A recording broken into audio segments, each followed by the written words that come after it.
नमस्कार. नाट्य रसिक हो कल्याण निर्मित साखरेचे 5 दाणे ही एकांकिका आपल्यासमोर सादर करतो आहे. नेपथ्य रचना अशी आहे. मध्यभागी 6x4च्या 2 उभ्या लेवल आहेत. त्याच्यावर एक ठोकळा आहे. ठोकळ्याच्या पाठीमागे कॉमन मॅनचं कटआउट साधारण 5 फुटाचा लावलेला आहे. त्यानंतर अनुक्रमे इथे 2 ठोकळे आणि इथे 2 ठोकळे आहेत. त्या ठोकळ्याच्या मागे फिरतील मुव्हेबल असतील अशा फ्रेम लावलेल्या आहेत. त्या फ्रेम मध्ये अनुक्रमे ही फ्रेम आहे, या ठिकाणी ही आईची फ्रेम आहे, या ठिकाणी ही रघुची फ्रेम आहे, या ठिकाणी हा ट्रकवाला मित्र त्याची फ्रेम आहे आणि इथे हरीची फ्रेम आहे. त्या ठोकळ्यांच्या पाठीमागे मुव्हेबल अशा चौकोनी फ्रेम असते. अशा स्वरूपाची ही नेपथ्य रचना आहे. धन्यवाद. एकांकिकेला सुरुवात करतो.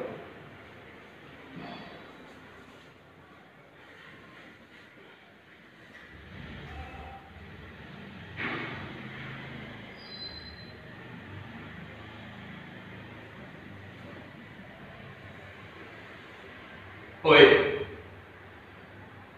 आता जिवंत राहणं शिकलो. कधी गूढ स्मित करत, कधी स्वतःशीच हसत, कधी रागाला थोपवत, तर कधी आनंदाला जुजवत. होय, मी आता जिवंत राहणं शिकलो. तेव्हा जो जसा दिसतो मी त्याला तसंच पाहतो आणि जो दृष्टीआड आहे तो माझ्यासाठी मुळीच नसतो. किंवा तुम्ही असेही समजू शकता की मी एक सरळ धोपट मध्यमवर्गीय रस्ता झालोय. रस्ता जो रोज घरातून निघतो आणि रोज घरी परत येतो. किंवा तुम्ही असेही समजू शकता की माझ्या जिभेची चवच गेली आणि प्रत्येक गोष्ट मी एकसारखी पांढरीच पाहतोय. शिवाय कशाचं काही माहीत नसतानाही सर्व समस्त ते मला या आविर्भावातच वावरतोय. कारण जिवंत राहणं जे शिकलो. बघा ना, आता ना मी उडतोय ना वाहतोय, बस थांबलोय. तटस्थ वास्तव झालं. किंबहुना वास्तवात सारखा झालो. तेव्हा प्लीज मला माझ्याच कल्पनांच्या कुशीत झोपू द्या आणि निदान आता तरी मला तो संसार, ते जग पाहू द्या ज्याचं हे जग प्रतिबिंब आहे. तसं समोर जे काही दिसतंय ते सगळंच अर्थहीन, खोल असंच वाटतं आणि माझं वास्तवही माझ्या जुन्या कल्पनांवर खतखतात असतंय. मग मी माझ्यावरच हसत गंभीरपणे विचार करतो की हे असं हसणं म्हणजे एक रोगच. आणि हा असा विचार आला म्हणून पुन्हा पुन्हा हसतच राहतो.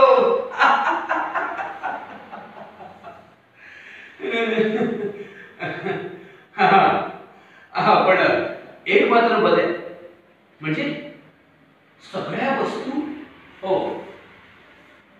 वस्तू ज्या जागेवर असायला हव्यात त्याच जागेवर आहेत हे पाहून खूप छान वाटत.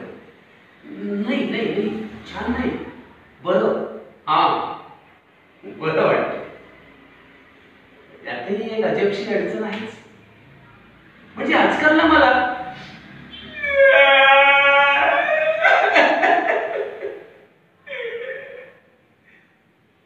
रडूच येत नाही.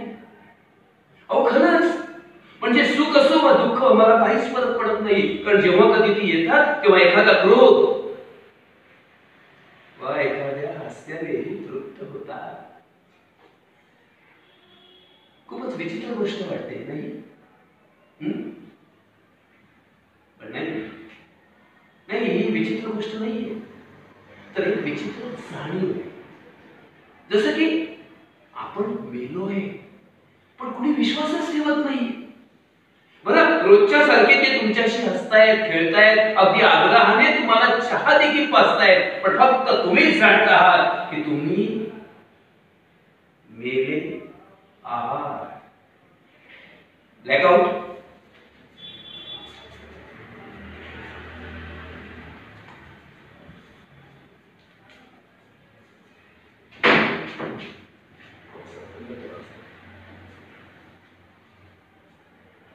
लाईट्स.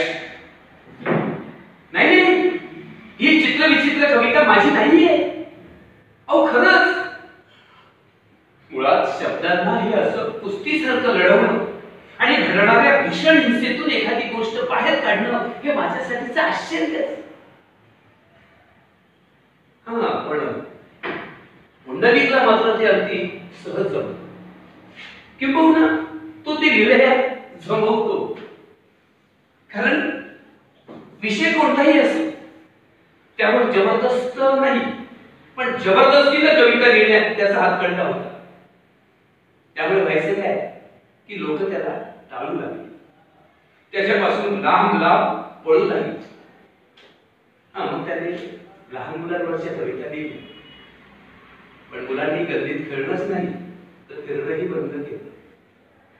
तर तशा काही आया बाया त्याच्या कवितांवर खुश असायच्या, कारण रात्री मूल रडू लागलं की त्या मुलाला धमवायच्या, बाळा गप झोप, नाहीतर पुंडलिक ही कविता ऐकवायला. कधी कधी वाटायचं नाही की त्याच्या आयुष्याची कविताच झाली आहे का. तर त्याला सहज जरी कोणी विचारलं ना त्याच्या जन्मतारखेविषयी, तर हा अगदी देवगंधर्वागत म्हणायचा, मी जन्मलो नाही, प्रकट झालो. खरंय खरंय, म्हणजे माझ्यासाठी तरी हा प्रकटच झाला. कारण हा म्हणे माझ्या आईचा लांबचा भाऊ, जो एक दिवस अचानक आमच्याकडे राहायलाच आला. माझा तर विश्वासच बसेना, कारण इतकी वर्ष ओळखतोय मी आईला. माझ्याशिवाय आपलं असं तिचं कोणी असू शकेल? बरं, त्यातच हा स्वतःला महान कवी आणि मला महान श्रोता समजायचा. कारण माझ्या चेहऱ्यावरचे गंभीर भाव म्हणे त्याला खूप आवडायचे.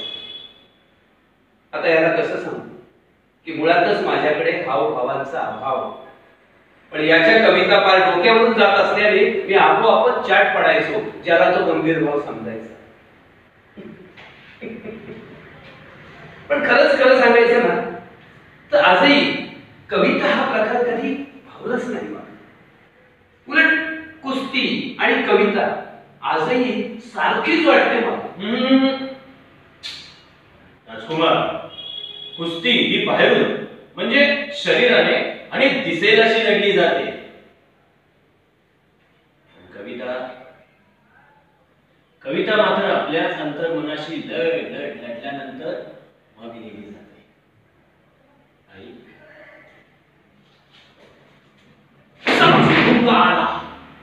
समज की दाढेचे होते दुखणे, मग हात काढता दाढेवरून त्या दुखण्याने पाय भाजले.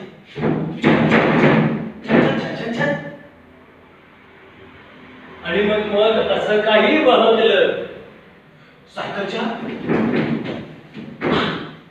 चाकावर जाऊन बसलं आणि मग चाक होता पंक्चर. बुद्धी छू म्हणतात, भुर भुर भुर भुर भुर भुर. आता गुडघ्यातला मेंदू जसा चालतोय, बिघडलेल्या पंख्यावर आवाज करतोय.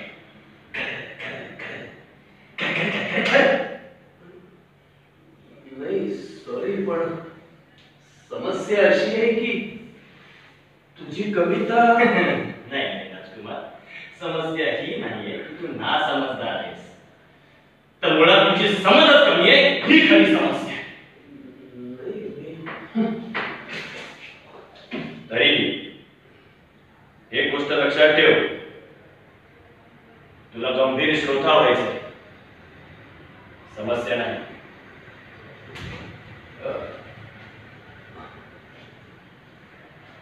समस्या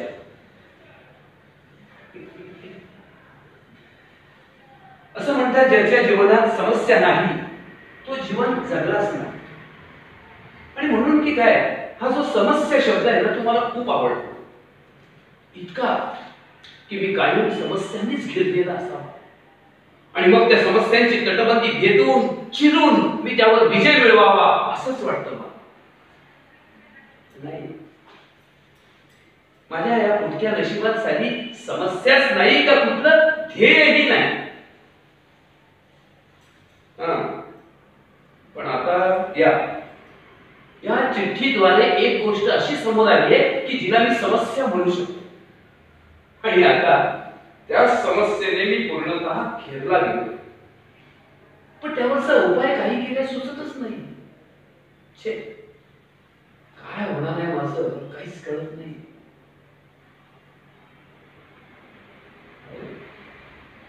हे असं अंग का थरथरत आहे, छातीतही धडधडतंय, ऐक डोकंही भणभणतंय. कोण आहात तुम्ही आणि असा फेरका झालाय माझ्या भोवती? काय तुम्ही आत्महत्येचे विचार आहात? अरे वा वा वा, या ना, या या या, बसा. मी तोपर्यंत माझा सुरा शोधतो. पेक्षा जाड मोरी, नायलॉनची. काय झालं? अरे थांबा, अरे थोडा वेळ तर द्या. गेले, पळाले. तसं ना मी सुरुवातीपासूनच एकूण सर्वसामान्य व्यक्तिमत्वाचा. पण मी जरासा नटून खेळून जेव्हा निघायचो ना तेव्हा मी छान दिसायचो. नाही, छान नाही, बरा दिसायचो. तसं मी आजही प्रत्येक काम बरं असंच करतो. म्हणजे मी जन्मलो तोही बरा आणि माझं पालन पोषणही बरं असंच झालं.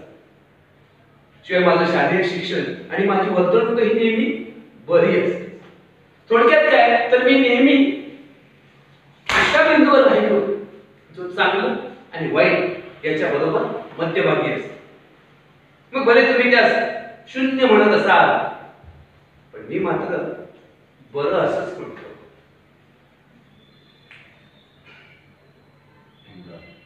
मला आठवतं एकदा शाळेमध्ये आमच्या शालेय क्रिकेट संघामध्ये मला घ्यायचं की नाही यावर निवडकर्त्यांमध्ये प्रचंड वाद झाला. थांबा, ऐका जरा, मी काय सांगतो ते समजून घ्या. हे पहा, राजकुमारला आपल्या संघात असायला हवं, कारण तो इतका काही वाईट देखील खेळत नाही. मान्य की तो वाईट खेळत नाही, मान्य. पण संघाच्या गावात इतका चांगला पण काही खेळत नाही, त्यामुळे हा संघात नको. अहो माझं ऐका, मी काय सांगतो ते नको, हा संघात नको, अजिबात नको. सर एक मिनिट सर, मी खरंच बरा खेळतो सर. हे बघा ना, हे बघा.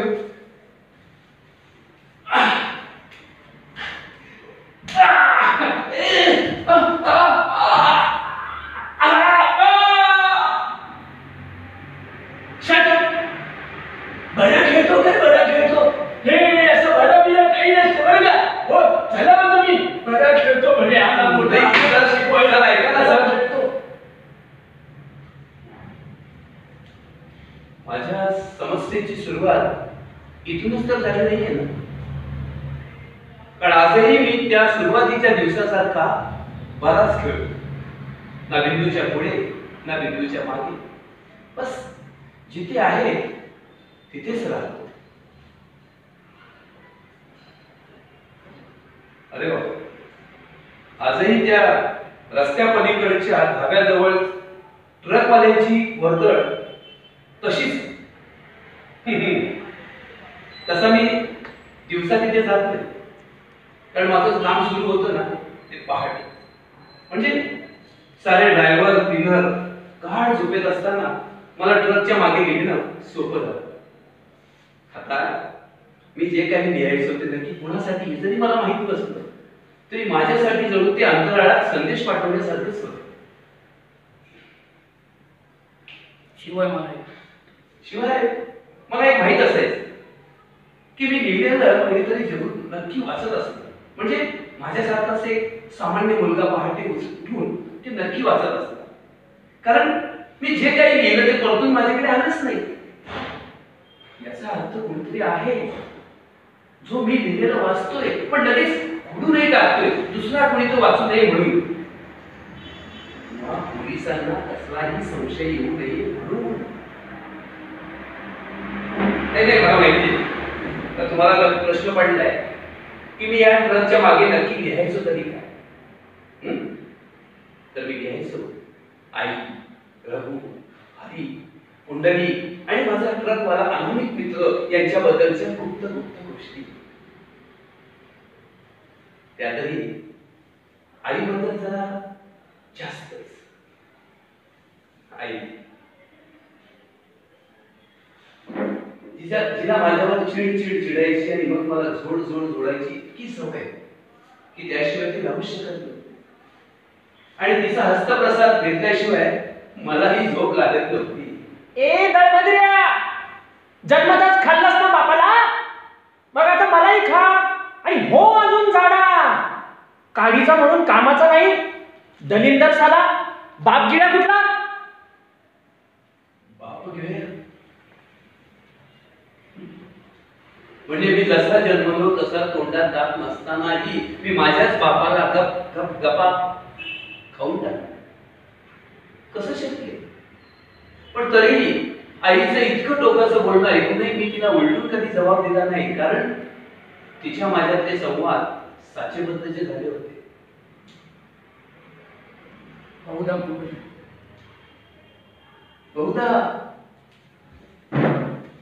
कुंडलिकही त्याच्या आईवर खूप प्रेम करायचं. म्हणजे तिची सेवा हाच स्वर्ग मानायचा.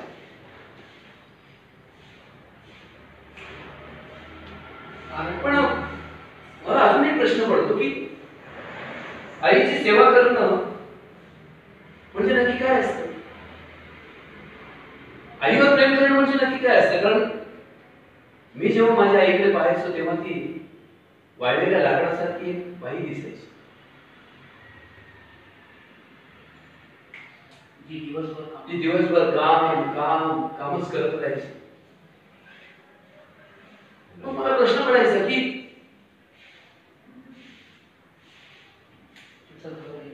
तिचं घर हे घर नाहीये तर एक होळी आहे.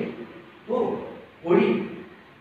तिला सर्वत्र भूकच भूक पडल्याने आज पाणीच पाणी शिरलंय आणि माझी आई तो लोटा घेऊन ती उपसतच राहते.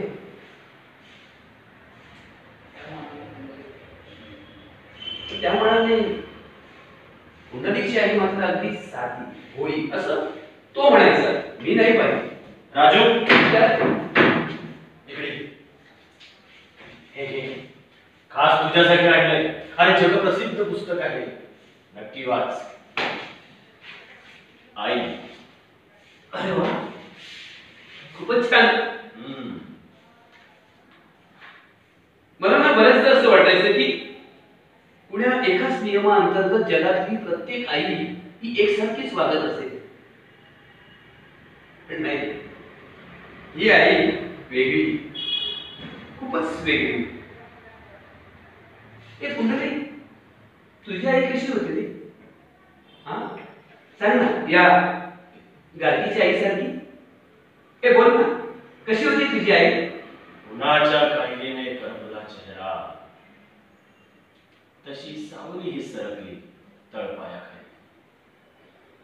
आणि मग ओकू लागलं सार शरीर. पाणीच पाणी, पाणीच पाणी.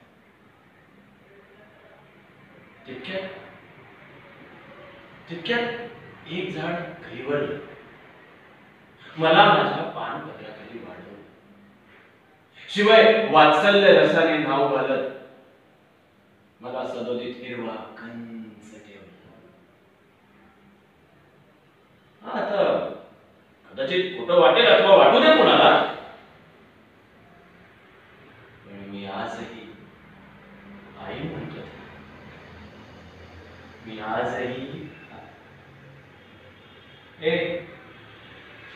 अरे काय झालं? अरे असं का बघतोयस? तुला माहिती आहे ना की मी तुला गंभीर श्रोता बनवून पाहतोय. नाही पण अलीकडे तुझ्या चेहऱ्यावरचे भाव असे काहीतरी विचित्र व्हायला लागले की मलाच काहीतरी करावं लागतं.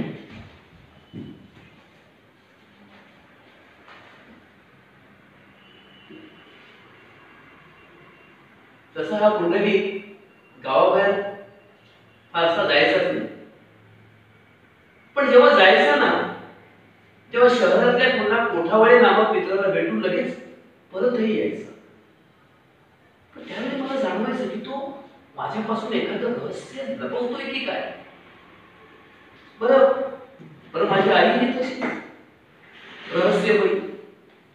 तर ती जेव्हा तिच्या कपाटातून तिच्या आवडीची लाल रेबीन काढायची तेव्हा काही क्षण त्या रेबीनला निर्गुण पाहायची आणि मग ती रेबीन आपल्या छातीशी घट्ट धरत आपल्याच विश्वात हरवून जायची. तासनतास. मग मला एक कुतूहल वाटायचं. बरं तिला ना चित्रपट पाहण्याची प्रचंड आवड. त्यातही एकटीनं चित्रपट पाहायला तिला खूप आवडायचं.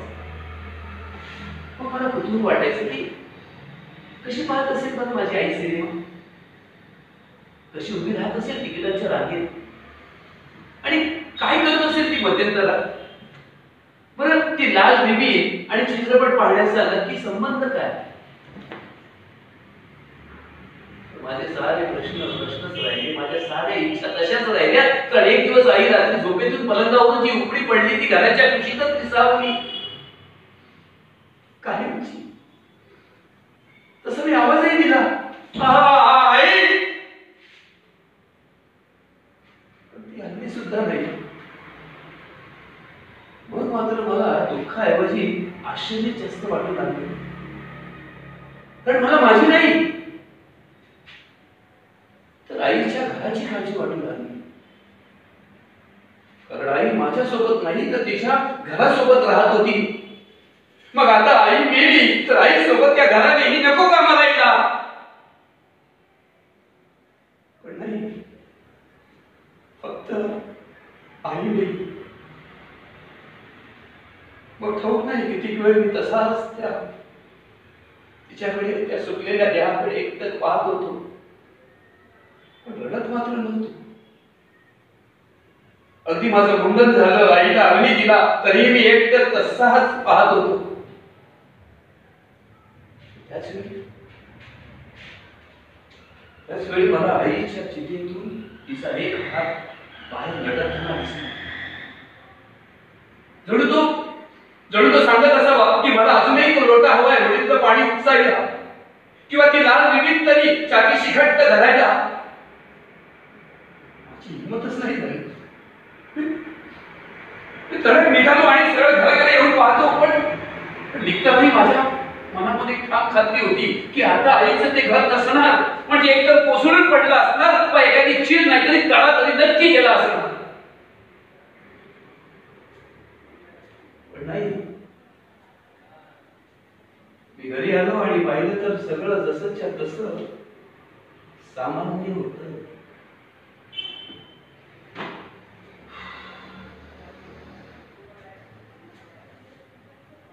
चला माझ्या आवडीचा खेळ खेळायला हवा. नाहीतर व्हायचं काय की या आठवणीच्या हिंदोड्यामध्ये माझा मूळ विषय तसाच राहायचा.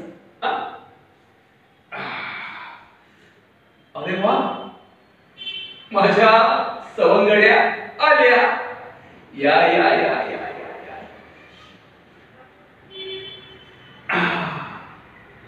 आल्या.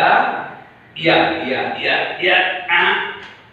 एक दोन तीन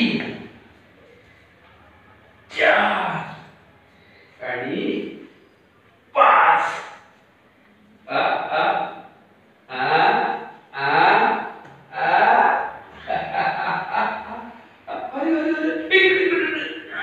पाचवा दाणा.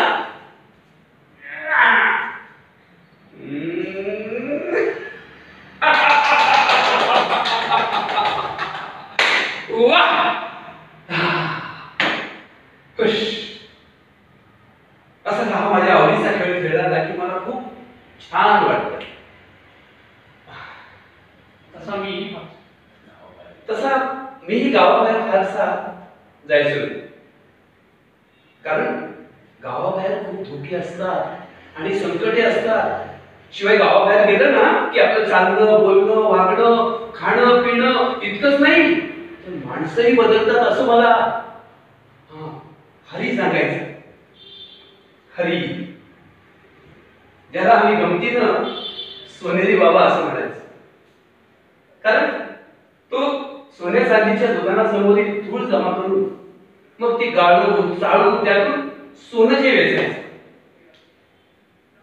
बरं त्या हवी ना आजवरच्या जीवनामध्ये गावाबाहेर असा कधी गेलाच नाही. हा, पण एकदा गांधीजींना पाहायसाठी म्हणून साबरमती आश्रमात नक्की गेला होता. पण तिथून आल्याच्या नंतर ती एकमेव गांधी भेट अनेक लोकांना अनेक प्रकारे ऐकवतच राहायचा.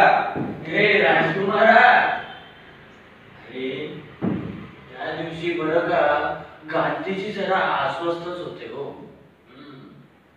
पण तेवढ्यात त्यांनी माझ्याकडे पाहिलं. जाग्यावरील हात देखील थांबले आणि बरं का एका प्रचंड दैवी ऊर्जेने माझ्याकडे पाहत आपली हातातली काठी माझ्याकडे देत म्हणाले, अरे खूप थकलोय रे आता तूच का नाही होत गांधी?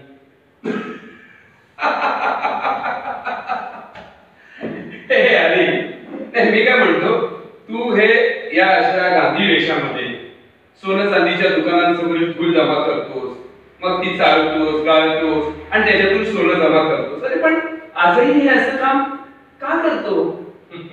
अरे मरणाआधी एकदा तरी वैष्णो देवीला जायचंय मला. हो. अच्छा, म्हणजे पैशांची काही अडचण आहे का? तेवढे आहेत रे माझ्याजवळ. अरे मग जात का नाहीयेस? जात का नाहीयेस?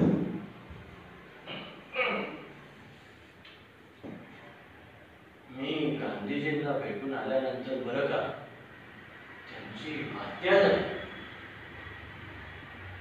आणि या घटनेने मी देखील दुखावलो, अगदी वेगळा पिसा झाला.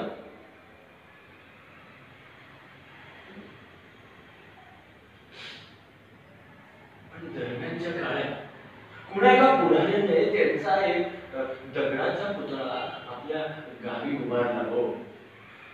हा, पण माझी खात्री आहे की गांधीजींनीच सांगितलं असणार की माझा एक पुतळा हरीच्या गावी जरूर उभारा. मग मी तासनतास त्या गांधीजींच्या पुतळ्यासमोर जाऊन उभा राहायचो. एक टप्पा असं वाटायचं की त्यांना मला काहीतरी सांगायचंय, पण अवतारीच्या गर्दीमुळे त्यांना ते शक्यच होत नाहीये. बरं का, काही दिवस गेल्यानंतर एक दिवशी रात्री स्वप्नात चक्क गांधीजी माझ्या आले आणि म्हणाले,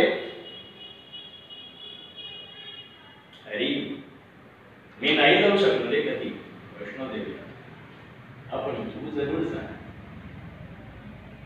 आणि यावर मी काही बोलणार इतक्यात गांधीजी कबूतर म्हणून उडून गेले. माहितीये का, तसा मी तडक उठलो आणि सरळ गांधीजींच्या पुतळ्यासमोर जाऊन उभा राहिलो आणि पाहतो तर काय, स्वप्नातलं तेच कबूतर गांधीजींच्या पुतळ्यावर बसलेलं. हे स्वप्न खरं होत. हा, पण आता आयुष्यात एकदाच गावाबाहेर गेलेलो मी, अजूनही नाही जाऊ शकलो हे वैष्णोदेवीला, नाही जाऊ शकलो. ठीक आहे, मग आता जा ना.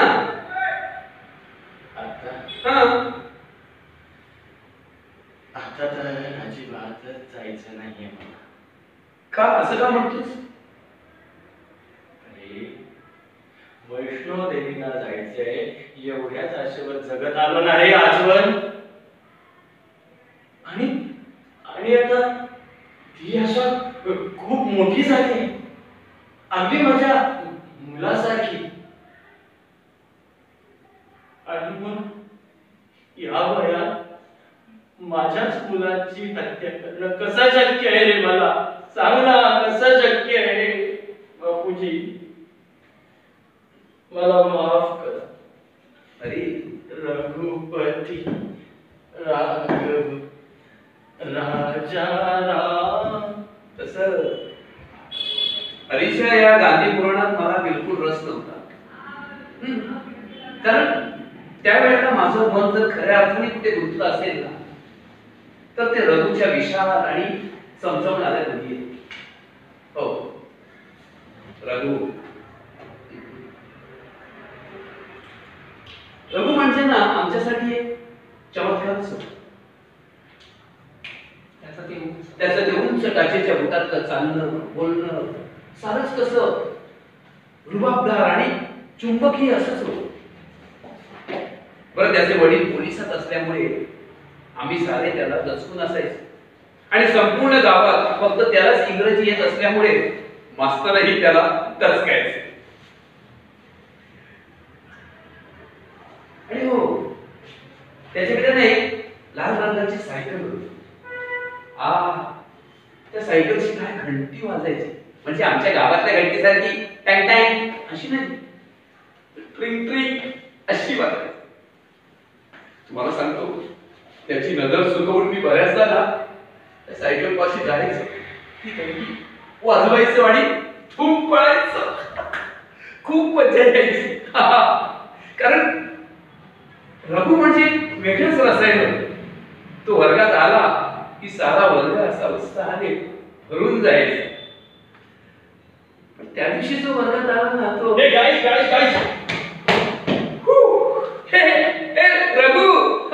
रघु ऍक्च्युली बॅड न्यूज नाही, म्हणजे हो, माझ्या वडिलांची ट्रान्सफर झाली मोठ्या शहरात. त्यामुळे मला तुम्हाला हा क्लास, ही शाळा हे ना सोडून जावं लागतं. डोंट वरी. हे बघा, मी तुमच्या सगळ्यांच्या मेमरीज इथे मनात ठेवणार आहे. ओके, सो मी लगेच जातो आणि मध्ये मध्ये भेटायला येतो. कूल. रघु ऐक ना, तू असं सोडून नको ना जाऊ आम्हाला. अरे अरे, आम्हा गायकीचा तू कृष्ण आहेस रे. रघु ऐक ना, रघु.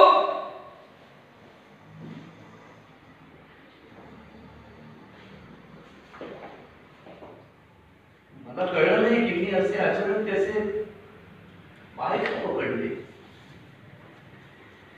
कदाचित त्यामुळेच तर वर्गातली मुलं मुली फिदी फिदी हसल्या नसावेत ना. बरं बरं, हा रघुही असा कसा? म्हणजे मी मान वर करून बघेपर्यंत हा दृष्टी आडही झालेला. कदाचित तोही तर माझ्यावर हसत नाही ना गेला. बस त्या क्षणी मला त्याच्या उंच टाचीच्या बुटांचा तो टकटक आवाज बंदुकीच्या गोळीसारखा जाणवत होता. त्याच्या सायकलची ती सुमधूर घंटी मला अगदी कर्कश जाणवू लागली. मी तसाच निराशेने निघालो आणि समोर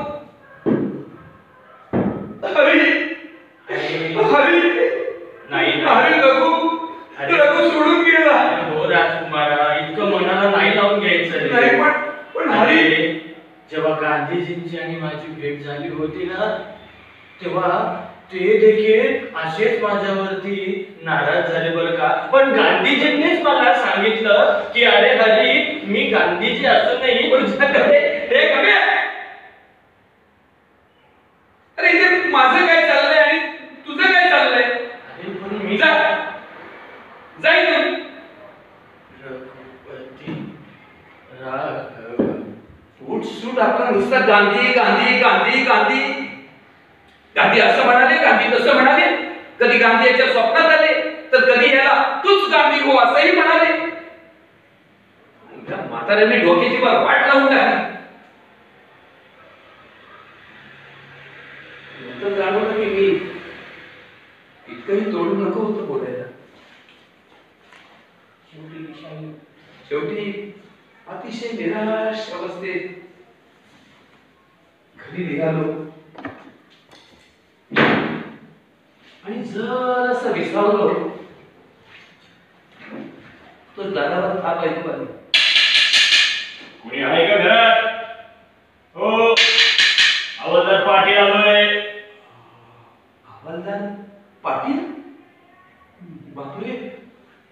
इथे यावेळी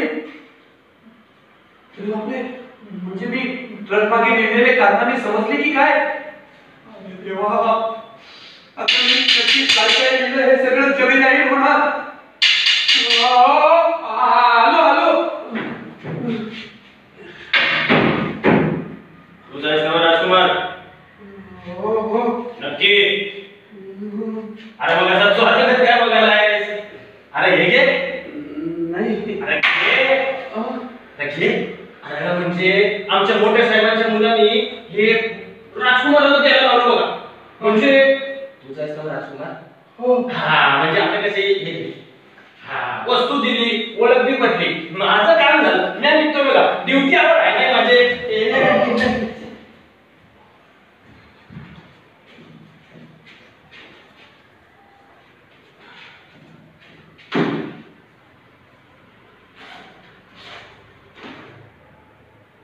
अरे वा, हा तर माझ्या रघुचा अतिशय शक्तिशाली आणि चपळ असा देव. वा वा वा वा. प्रभू ब्रुसली प्रणाम. आणि काय दिले? अरे हे तर माझ्या रघुचे बूट. उंच उंच टाच, याचा तप तप तप असा आवाज.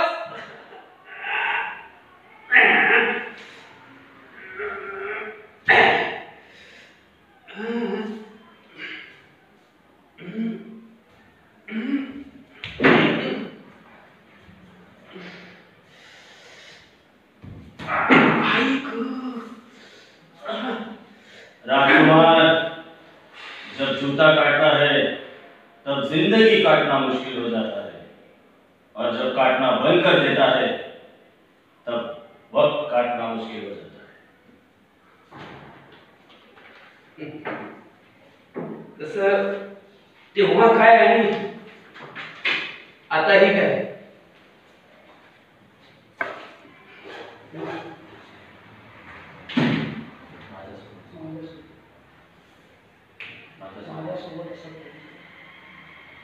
असं तेव्हा काय आणि आताही काय?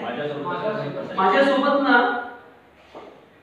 फारसं असं कुणी असायचंच नाही. म्हणजे मला आजही आठवत नाहीये की मी काही बोलतोय आणि कुणी ते ऐकतोय. अगदी हा कुंडलिकही नाही आहे. हो, म्हणजे बऱ्याच वेळा मीच त्याच्यासोबत बोलत असायचो.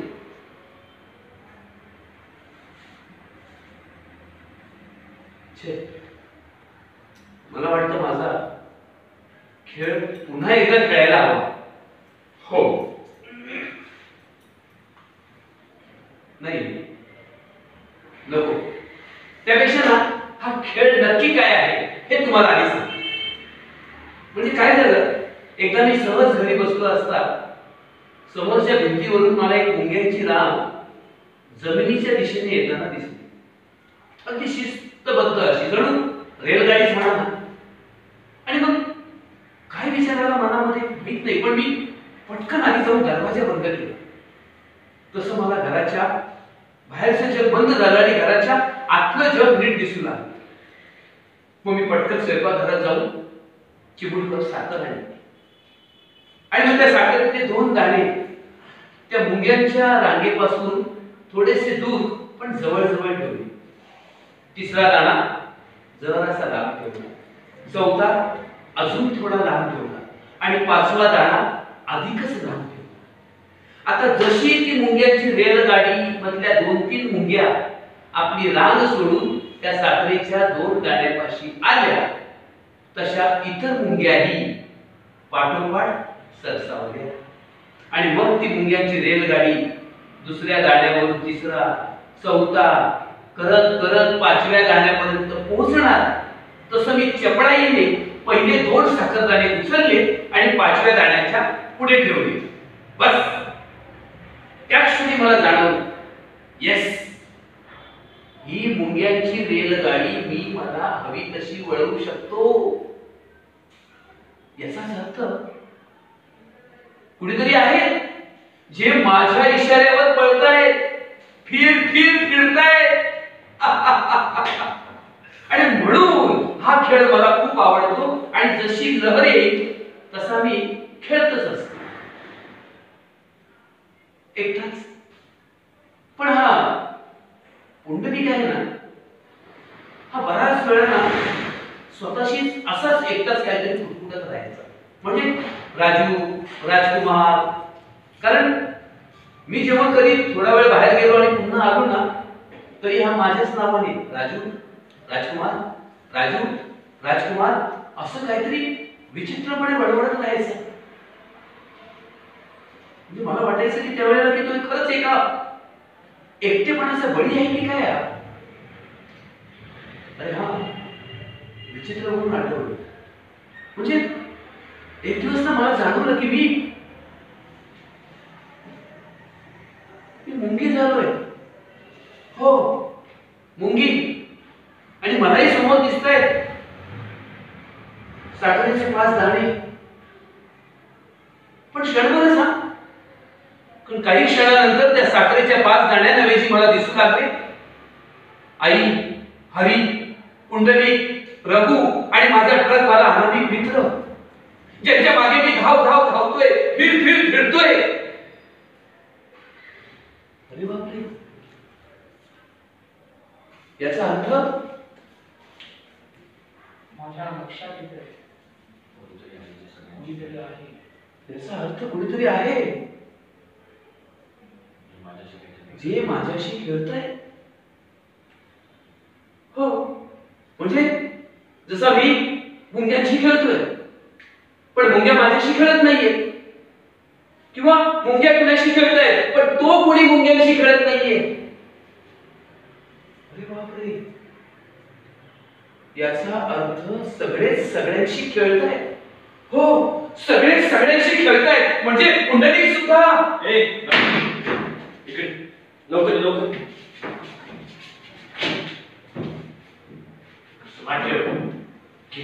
घे शपथ, घे शपथ, घे शपथ या गीतेची, घे शपथ या कविता संग्रहाची, घे शपथ तुझ्या आईची, माझ्या आईची, की तू हा कविता संग्रह कोठावल्या करून छापून घेणार. घे शपथ. आणि तू शपथ. हो, मी शपथ घेतो या कविता संग्रहाची, या गीताची, तुझ्या आईची, माझ्या आईची, की हा कविता संग्रह मी नक्की छापून घेणार.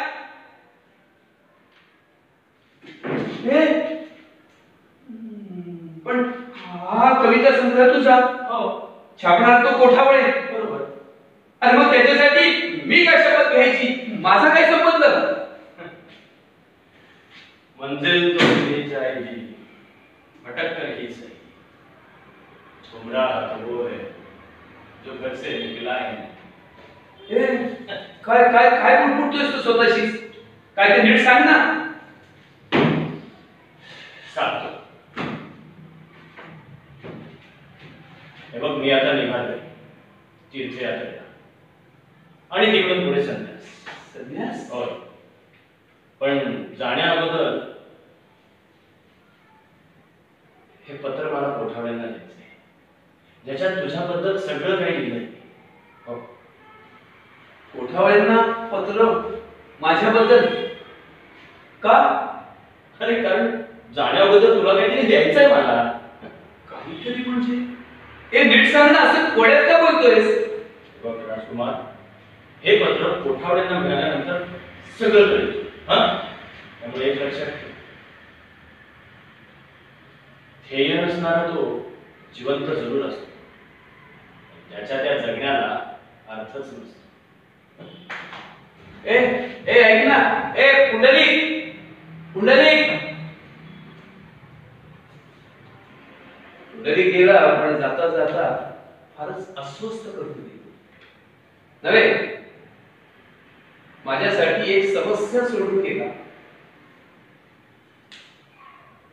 समस्या. हो, समस्या. कारण त्याने कोठावळ्यांना जे पत्र दिलं ना, ते माझ्या नावाने दिलं आणि कोठावळ्यांनी त्या पत्राला दिलेलं उलट उत्तर. एक मिनिट, हे ऐका, मी तुम्हाला वाचूनच दाखवतो. कविवर्य राजकुमार यांस स्नेह नमस्कार. आपला कविता संग्रह वाचून फारच आनंद झाला. तसं तुमच्या कवितांबद्दल पुंडलिक वेळोवेळी सांगायचा मला. पण आता मान्यवरही आपल्या कवितांची मुक्त कंठाने तशी आमच्याकडून प्रकाशनाची संपूर्ण तयारी झाली आहे. बस एक कविता कमी पडते. बरं, या काव्यसंग्रहावर आपलं नाव राजकुमार असं टाकायचं की अजून काही टोपण नाव असेल तर कळलं. आणि हो, माझी मुलगी म्हणजे अविवाहित मुलगी आपल्या कवितांची खूपच प्रशंसा करते. असो, कविता लवकरात लवकर पाठवणे. आपला स्नेहांकित के.व्ही. कोठावळे. माझा अजूनही विश्वास बसत नाहीये की पुंडलिक हा असा का खेळला माझ्याशी. नाही, मान्य की मी काही फार मोठा कामाचा माणूस नाही, पण म्हणून कोणी मला अशा रीतीने कामी आणावं हे काही पटलेलं नाही. पण मी सांगू का त्यांना की ह्या कविता मी लिहिल्याच नाही. नाही, नको. खूप समस्या निर्माण होतील त्यांनी. याचा अर्थ आता परतीचा मार्गच नाही. म्हणजे मला कविता लिहिण्याशिवाय गत्यंतरच नाहीये. माझ्या आयुष्यात असं काही घडलेलंच नाही की ज्याच्याबद्दल मी काही लिहावं. अरे हा, त्याच्या कवितांच्या वहीतून एखादं पान सांडलं तर नसेल ना कुठे? हो,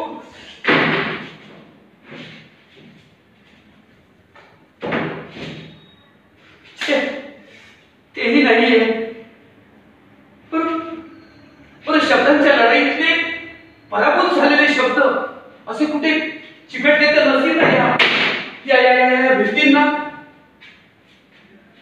अरे बाबा, तेही नाहीये. बाबूजी, ब्रुसली, अरे कुणीतरी माझं रक्षण करा.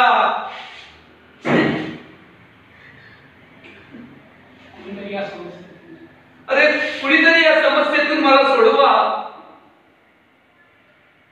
अरे हे असं काय होतंय? म्हणजे माझ्या आत खूपशी जागा रिकामी झाली असं वाटतंय. आणि त्यात ऐकू येतोय माझाच आवाज. हो हो हो, माझाच आवाज ऐकू येतोय. अरे पण त्यात कविता कुठे आहे? मग माझ्या या इतक्या घेतलेल्या शब्दांचं काय? अरे कुणीतरी माझं रक्षण करा. नाही, कुणीतरी कसं करणार माझं रक्षण? कारण एका कवीचं रक्षण एक कवीच करू शकतो. हो, एका कवीचं रक्षण एक कवीच करू शकतो. पुंडलिका, तूच म्हणायचंस ना की कविता ही आपल्याच अंतर्मनाशी लढल्यानंतर मग लिहिली जाते. मग हे आता मीही लढणार, घनघोर लढणार.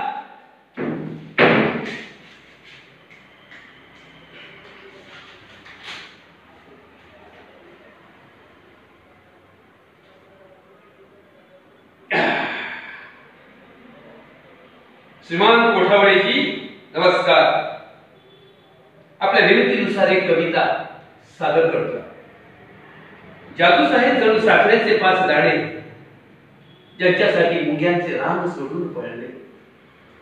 त्यात पुढे अजून 3 दाणे काही दिसतात. इतर मुंग्याही त्याच दिशेने सरकतात. मग हळूहळू 5व्या दाण्याकडे निघताना सुरुवातीचे 2 दाणे मात्र सपशेल विसरतात. आणि इथेच त्या जादूत असतात. कारण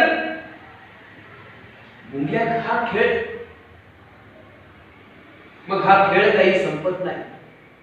कारण मुंग्या काही खेळत नसतात, तर त्या शोधत असतात. आणि जादूगार तो एक जो खेळतच आहे.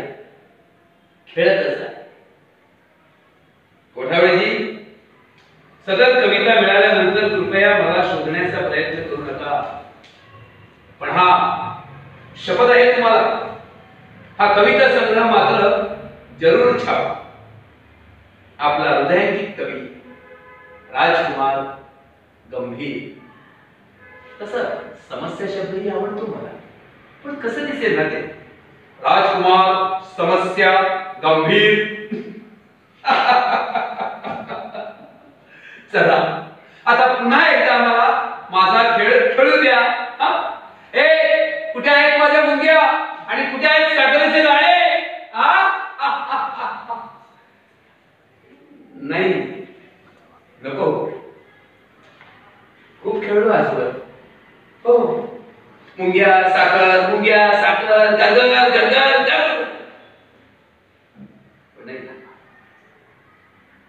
आता खेळ नाही, आता खेळ नाही तर आता मेळ साधायचा आहे. येस आता मेळ साधायचा आहे. आणि त्यासाठी मुंग्यांची नाही तर हवी आहे मूल्यांची रेलगाडी. आणि साखरेऐवजी हवे संस्कारांचे दाणे. येस संस्कारांचे दाणे, ज्याने कणखर होईल माझं गलबत आणि उतरेल तलवारीचा गंज. मग भले जिंकणारा कुणी एक असेल, पण प्रयत्नागणिक माझं कौशल्य वाढणार आहे. खरं तर आता तेच माझं ध्येय आहे. बढ़ते रहना मंजिल की ओर यही सोचकर कि जीत गए तो हंगामा बहुत बड़ा होगा, बहुत बड़ा, बहुत बड़ा.